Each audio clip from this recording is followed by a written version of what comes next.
What's the cause for all this stress? We're living in very trying and difficult times, and things don't seem to be getting any easier.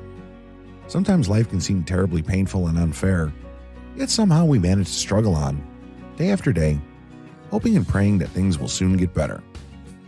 But day by day, the world is becoming a crazier and more uncertain place to live in, not to mention stressful. Nothing seems safe anymore. Millions of people are in record levels of debt. Many are losing their jobs, their homes, their health, and sometimes even their sanity. Worry, depression, and anxiety seem to have become a way of life for far too many people. We seem to have entered the age of anxiety. In fact, in 2002, the cover of Time magazine proclaimed this loud and clear on one of their covers as the featured story in that issue. The constant stress and uncertainties of living in the 21st century have certainly taken their toll, and as a result, many of us seem to live a life of constant fear and worry. When the terrorist attacks happened on September 11th, this constant stress and worry seemed to just be magnified. In fact, many people now, even 4 years later, report they are still scared that something of that magnitude could happen again, perhaps closer to them. Turn on the news or open up a newspaper, and we are bombarded with disturbing images and stories. We begin to wonder if we are safe anywhere. In this, the information age, never before have we had so much access to so much data. The economy is another stressor. Our country is in debt, and so are many Americans. Soaring gas prices, outrageous housing costs, even the cost of food has sent many Americans to work in jobs that are unsatisfying and tedious. They work these jobs because they need a paycheck. Today, it's more important to bring home the bacon rather than work in a dream career. Having more women in the workplace adds to the stress. So many women feel the need to be everything to everyone, and that includes a paycheck earner, housekeeper, mom, wife, daughter, and sibling. The only problem with that is some women just don't make any time for themselves, thus contributing to their stress levels being at an all-time high.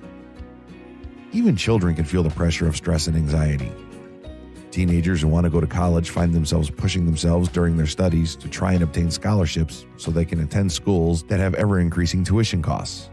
They find themselves having to hold down part-time jobs on top of all of that to earn money for extras that their parents can no longer afford. Add peer pressure into the mix, and you have a veritable pressure cooker. Smartphones, tablets, the internet, social networks, laptops, etc. We are always on the go and always reachable. We don't make time to relax and enjoy life anymore. Why not? We certainly should. We feel pressure to do these things because we think we have to, not because we want to. All too often, it's difficult for people to just say no.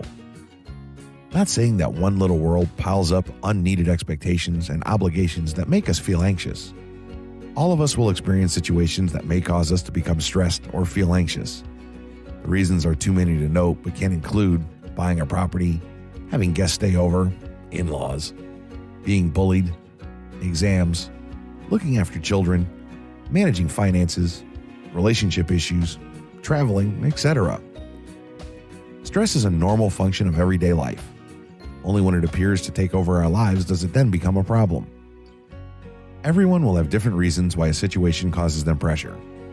As a rule, it's usually when we don't feel in control of a situation, then we feel its grip tightening around us, causing us to feel worried or stressed. If stress is caused by us not feeling in control of a situation, the answer is to try and reverse this and regain that control. The good news is, you can. You have everything inside you that you need to overcome your stress and the accompanying anxiety. The problem is, often we don't realize that we are in control because we feel so out of control at times. But the tools are there, you just have to use them. Let's first look at the barriers we put up that are preventing us from being healthy and getting rid of our anxiety and stress. Avoiding behaviors that fuel stress. There are 3 obsessive behaviors that you are likely to be engaging in that impeded your healing process and stop you from enjoying a stress-free life. Recognizing these barriers can be a great first step toward getting rid of the problems that go with being too stressed. The first is obsessive negativity.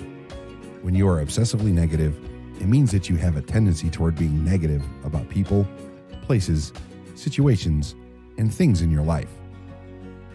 Perhaps you find yourself saying things like, "I can't do this," or no one understands, or nothing ever works. For example, you may be doing this unconsciously, but essentially, you have what's known as a sour grapes attitude, and it holds you back from knowing what it's like to view life from a positive lens and enjoy the beauty in yourself and people around you.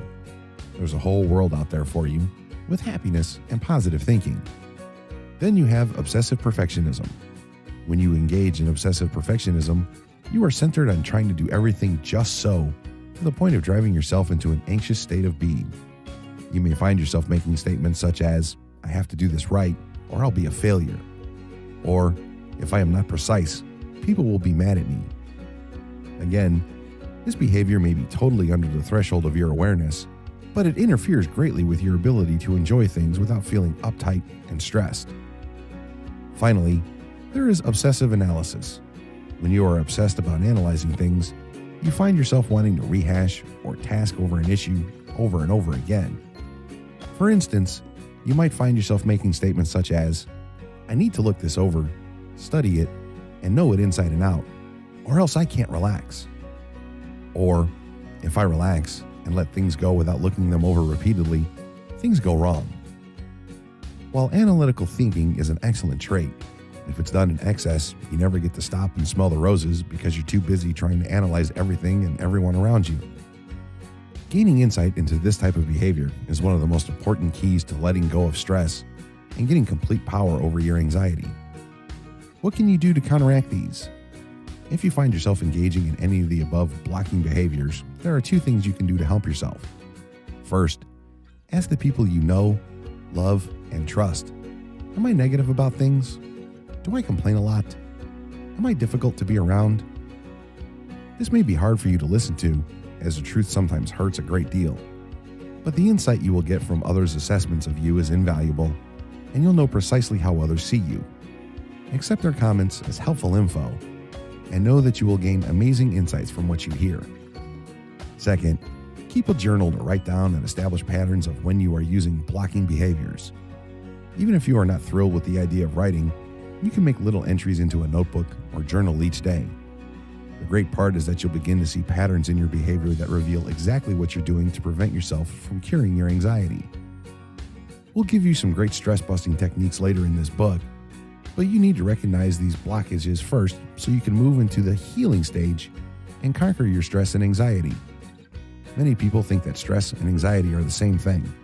This couldn't be further from the truth.